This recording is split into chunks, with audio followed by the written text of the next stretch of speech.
end the evening correctly by talking about orthography, shall we? So my name is Craig Messner. I'm a lecturer, researcher, serving as a faculty fellow at the ADHO Humanities Institute this year at JHU, specifically in the Center for Digital Humanities. I'm presenting on some work that I co-authored with Lippincott, the director of our little program, the CDH. And I'll be talking about towards automatic blend and literary orthographic variant. So to start with orthography, we might think of it as a way of directing spelling, right? So if we have a script, say the Roman script, we might be writing a language using that script, say English, but the actual specific spellings we use for the various units are probably guided by an orthographic system, say standard American English, quote unquote, or say standard British English. Think of the difference, of course, between center, C-E-N-T-E-R, and center, C-E-N-T-R-E, which is a very popular topic in this crowd, right? But what's interesting about this, of course, is that those are very regulated, common, kind of like high-order systems.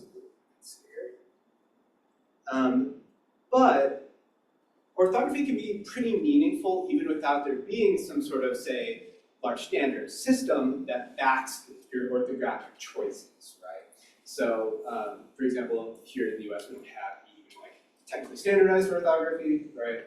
There's no French Academy, right? But that doesn't mean that you can't do two things with orthography. One is continue to do its main, quote unquote, linguistic function, which is let people know which words you're writing, right? While two, offering maybe a little additional interesting, say, historical, cultural information by choosing specific spellings. So here's an example of that first aspect, the redundancy, right? And this is something that's been known since Claude Shannon in the 50s. You can read this, right? You can look at that and you can say, well, what does that say? You can read this. Now, is there any logic to this orthography choice or choice of orthographic kind of system? No, really not. But it's redundant enough that you can probably figure out what sentence I'm trying to write there, given enough time, right? Now, for the second meaningfulness, we might go to Mark Seva, who is a sociolinguist. This is a sort of example adapted from him, right? And so he uses this example of a flyer. There has to be a little pragmatic situation. This is while you're walking around, you see a flyer on the wall, maybe in a student area, and it says preschool this weekend, right? And school is spelled with a K instead of CH, right? Probably you're not going to expect to go and take like high school classes, right? This is something that if you're familiar with it, you'll say, oh, that's like a liberatory political project. That's an anarchist free school, right? And what conveys that is simply this K, this choice of one orthographic substitution. That's meaningful only because there's a history of basically using this substitution, right? So these are the axes of sort of orthography. There is a meaningful aspect to it that is retained even while it performs its sort of kind of boring linguistic function. For me, I'm a scholar of 19th century American literature. This gets used a lot as a literary stylistic technique, right? So typically, we would see an author use an alternate orthography as a part of what somebody might call dialogue. So a package of linguistic modifications that are supposed to indicate something about a speaking character, maybe that they are of a particular race, class, gender, etc., or national origin, right? And those things that vary might be everything from syntax, word order, right, to again, my favorite orthography, right, to lexical choices, what words they use to express certain things. So here is a sample from a 19th century North American novel called Two Knapsacks, a novel of Canadian Civil Life by John Campbell, aka J. Cotter Bell. And we have a character saying, "Don't give the murthering blackguards a minute's rest." That's my worst pronunciation, so I apologize. But this is relatively readable. I think there's a few words that are a little harder to kind of suss out if you're not as familiar with it than me, right? One might be blackguards here, right? But if you want a little bit of background in the type of orthography this is supposed to be, what this is supposed to represent, which is a sort of Gaelic-derived accent, Scottish perhaps in this case, you can kind of figure out that, oh, this is blackness, right? If I were looking at this and decoding it, I'd look at either side and say, okay, this is supposed to be kind of like Scottish, a little archaic, so that's going to be black noise, right? And indeed, that's what it is in context, right? So really, context matters for a lot of this meaning. And that means that it's a carrier of meaning, a carrier of literary, right? The choices that an author makes when they choose an orthography for a character tells you something about what they are attempting to do with that character.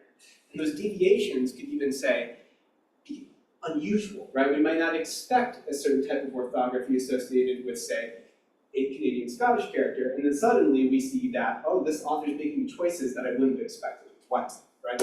So I approached this from a sort of computational linguistics side as well, and I started to generate some questions, right? So my primary question was, can we use token-level contextual embedding models to align these orthovariants to their standard components? So by align, I mean if we have, say, the word in modern standard English, because, can we use these tools to then align to that, cause, C-A-U-S-E, right, K-A-Z-E, all of these potential variants, so that we can start seeing, hey, what types of variants exist and what characters and authors are using which variant, right? And of course, too, what does that reveal about the literary history of this period? That is back, sorry. Okay, so previously I've reported on a couple very direct approaches to doing this. Basically, these are, and I'm going to kind of gloss a little of the gory technical details if you're interested in asking questions afterwards, but again, orthography, sending something, I understand. So one is taking BERT, right, and basically using language modeling. You say, BERT, here's the masked token. Can you tell me out of your vocabulary what you think this might be, right? And this was previously done by another scholar who did this on a misspellings data set that worked pretty well for them. I think 8% accuracy, high MRR, right? So it worked pretty well. The other one that I tried is just simply generating a list of candidates by, say, replacing the target word with a standard candidate token. So maybe you grab a bunch of standard candidate tokens, like from the ground corpus, you start plugging them in one by one, generating these embeddings from BERT, and then using cosine distance to find the one that is considered the closest, right? Well, this worked well for those misspelling corpora, so it was replicate the previous experiment, for example, but it did not work well for literary variants, right? So I believe it was about 25 points low, something along these lines. So this led me, again, to a further question, which was, why is there performance degradation? So what do these models actually learn about literary orthographic variation, these large embedding models, such as like the BERT models? To do this experiment, I need a corpus. So this is a much smaller corpus than the ones you've seen today, but there's a reason for that, which is that I did this myself, and that takes time. So I started with the Project Gutenberg directory. I roughly subsetted this to texts from the 19th century US. I can, again, talk more in detail about these. But it was very rough in that I actually wanted those two edges, so like late federal or early federal period, 1700s, and then early 20th century, using orthography in this way were techniques of both those periods, right? Then I pulled out, using again heuristic means, sentences that likely had a non-standard spelling with standard word in it. I was using a non-standard orthographic system, and I manually tagged these, right? So basically I would have these candidates, and I personally filtered them out based off of my training, and I ended up with a final data set of about 4,000 samples, right? So sample looks something, I keep hitting right, it keeps looking at. So the sample looks something like this, just to give you a sense, right? We have a actual sample, the sentence, the context, if we're going to use these contextual embedding models, right?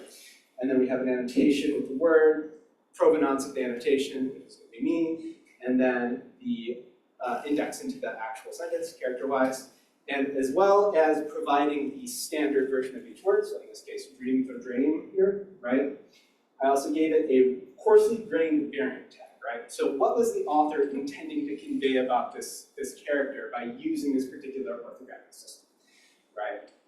For this kind of initial go, I stuck to one dimension of this, which would be basically regionality, right? There's a very, very strong 19th century American regionalist fiction, right, sort of movement. So one of the things that oftentimes authors tried to convey was location in the US, or location from when somebody came from to the US, right? So here's an inventory of kind of the text. This is a visual long tail here. These are the top, I think I pulled out 10 here, most frequent. And you can see it is rough, right? So backwoods, this is a kind of general term. This would include things like New England accents, Western accents, Down East accents, all very common tropes in the literature of this period, but oftentimes somewhat indistinguishable in terms of their actual instantiation, which will come up later. So rather than attempt to pick and choose here, this was the general tag I used. Some other notes, AR is archaic. This is when an author intentionally will render past English, whether that's accurate or not. So something F is a good example of this. I think Mark Twain, Prince and Pauper, right? And then child was an interesting one that really emerged, which is typically an attempt to show less developed competence. So this one and the like. I also don't, they didn't make a list, but incapacitated is a good one too, which is orthographic depiction of drunken slave, basically. So from this, I augmented this data set because part of what I'm interested in here is the meaningfulness, right, of these variants. I think there's literary meaning there. Are these models capturing that? So I wanted to have some augmentations to it that would serve as counterpoints, relatively meaningless versions of each of these tokens. So that includes a generated OCR variant, which was generated using a library called OCR, which basically produces likely OCR mistakes for the given token. The token in reverse form, the token with a simple point mutation, right? By my standards, these are not as meaningful as the variants that say, indicate to me, oh, this is a backwoods orthography, or oh, this is African American vernacular, right? So these are kind of my controller counters. Okay. So that's it. I wanted to specify my questions more. So question number one, do contextual LLMs embed orthovariant forms of the same word similarly? So do we get similar embeddings when in context for all of these, as well as the actual observed variant, right? Does the model place them in the same position in n-dimensional space? Okay. The second question would be, do contextual LLMs distinguish between meaningfully different types of orthovariants? So here's where the notion of different types of orthovariants come into play, right? And the way we think about this is the difference between, does the model see the difference between the standard embedding and the observed embedding as being similar to the difference between the standard embedding and the OCR error embedding? Or is that seen as a different thing, right? And we would want it to be seen as different if we're following my kind of desire to have something that says, hey, this is a meaningful variation, right?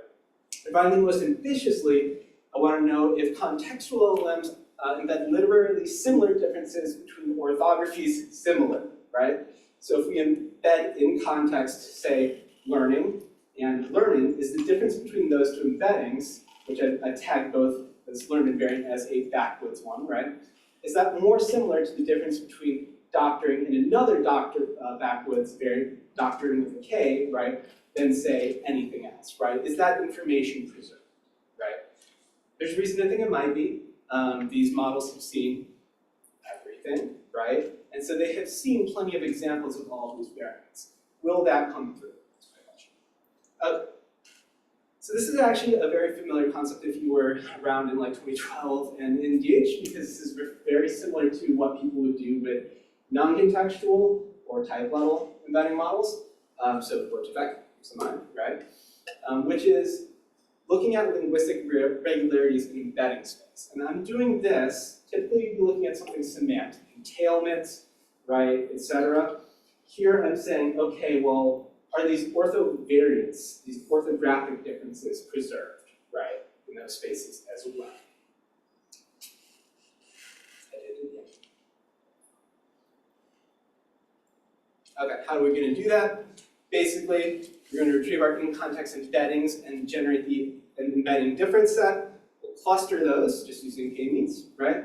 And then we'll score them somehow using those dialect types and key tags, as well as an item type. Is it an observed, a standard, reversed, or convolution, right?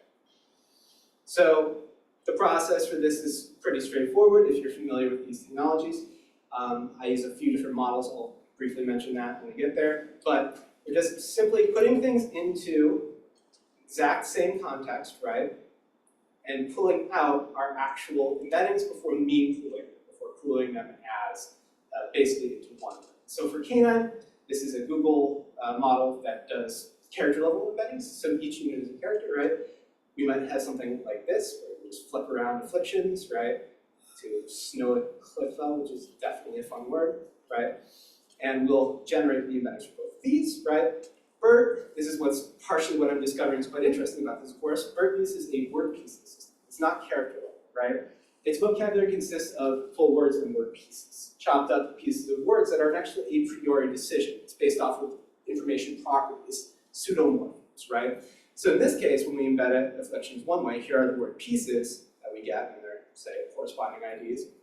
But if we flip it around, suddenly the boundaries of the word pieces change. Right? So reversibility doesn't necessarily hold here in a very interesting way. Okay, finally we need our differences, which is just we're going to take that pooled standard embedding that we made, and we'll subtract all of those other versions from that, and this is the difference between these two things, the standard and all of these variants. And really what we want to know is, do these models see those differences as being different or similar, right? Where's the meaning? So, quick note on the models. Number one is basically, I added, there's a couple here, BERT, which most common, fast text is a type level model, but it uses subwords, so we can use it for this experiment as well.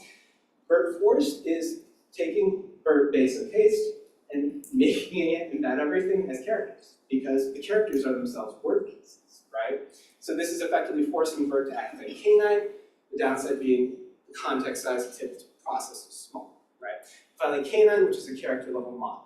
So this is looking at just those embeddings themselves, right? And what we can see here is that basically, BERT, especially this kind of forced version, looks at all of those variants. So basically the standard, the flipped, the observed variant, and says, you guys all belong in the same space of n-dimensional space, you're all similar. Everything else mostly sees some differences there, which is actually, for my purposes, kind of more interesting. This is a minor takeaway from this though, because I don't think this has been done before, which is if you're looking to do a very robust sort of spelling corrector, actually this seems like one of your best options, this forced kind of BERT character, right? Then we can look at something like cluster purity. So this is the difference set, right? And purity is simply a measure that's like how much does in a clustering, so we have clusterings from 1 to 20 here, so that would be 1 cluster to 20 clusters.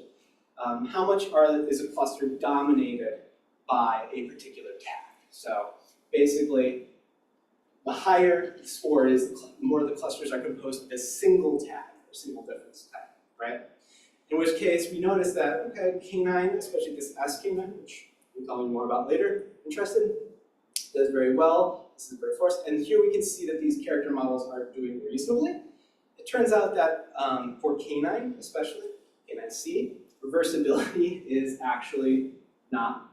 Basically, when you pool things through mean pooling, your front standard word is the same as your reverse. It actually does not embed those differently, or rather, that does not, the mean pooling of that does not reflect that that has been reversed. It doesn't keep directionality. So just looking at the OCR and observed difference, right?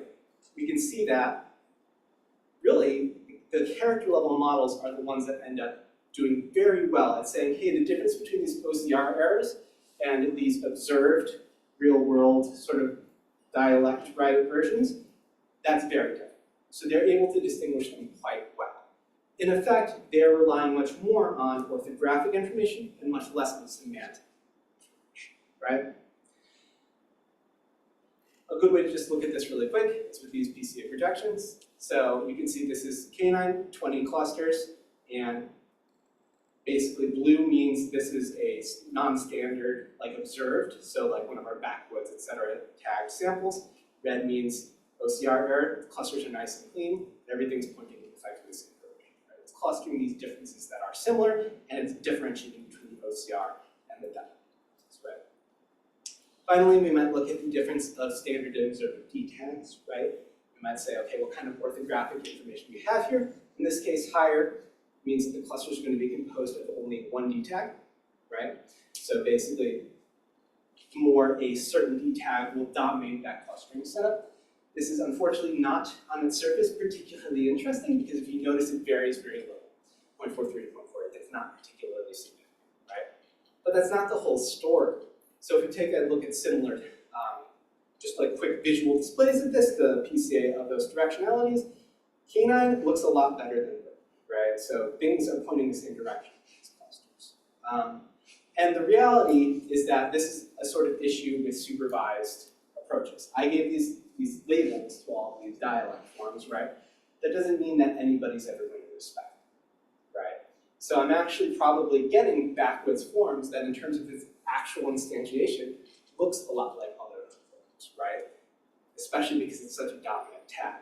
So just a quick way to get a sense of that is I have this kind of spread, right? How spread out are those tags into the various clusters? This, again, I apologize for the scaling because that's a little misleading, but there's actually some very large differences. And again, the character level models tend to win out. A good way to point this out is if we look at one of the clusterings, right? These German variants, DE, even though they are very different in terms of their actual character substitutions, they do end up getting clustered together, right? There's a light amount of contextual orthographic information. This is similar to this sort of thing a quote-unquote German character would use that manages to be preserved in these models. I would call it meaningful, but fairly new. And so, thank you. I have some additional things about how I went about maybe doing this in a way that actually got me alignments, if people are interested in that. But otherwise, wrap up there. Thank you. All right, we do have time for a few questions. Yeah. Great work. I'm very interested. I want to talk to you afterwards. Absolutely. When you were doing the embedding distances, Yes. What context were you using for these words? So it's sentence context, and basically, because of what I ended up doing, which is including that Bert Forst kind of like entry, it's effectively 512 characters. So it's relatively small. So was it context like if there was like a backwards one, it was a context of the backwards as well? It would be, yeah, in the sentence context, I guess is the best way to say it, or as much of the sentence context as I can fit. So the idea here is that, and this is probably part of why we had degradation with that original kind of approach, is if somebody's talking like entirely in backwards context dialect, right? Maybe your predictions at the mass token are not going to be that accurate, right?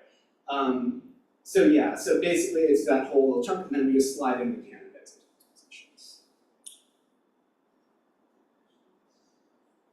Yeah, question in terms of just like, have you tried other clustering methods as well? Not yet, but I certainly will hierarchicals on the kind of table as well. My projections are also, I mean, that's more of a visual thing, but I'll get some TC data as well. Okay, great question. I had another question. So how did you differentiate between like children and backwoods? Because sometimes that can be very aligned with systems. Yeah, so this was kind of based off of the author's presentation. So one of the nice things about 19th century American literature is they're not subtle. They'll typically tell you what a character's deal is. I think the only time I didn't see one was it was Edward Payson Rowe, completely forgotten but very popular author, and did not at once reveal what this person's like basically subject position is. But you do bring up another point by saying that, which is sometimes the child is also a backwards child. So this is one of those axes that are lost in that very rough tag. But hopefully, if they do end up having some of those aspects, they'll end up clustering a little closer.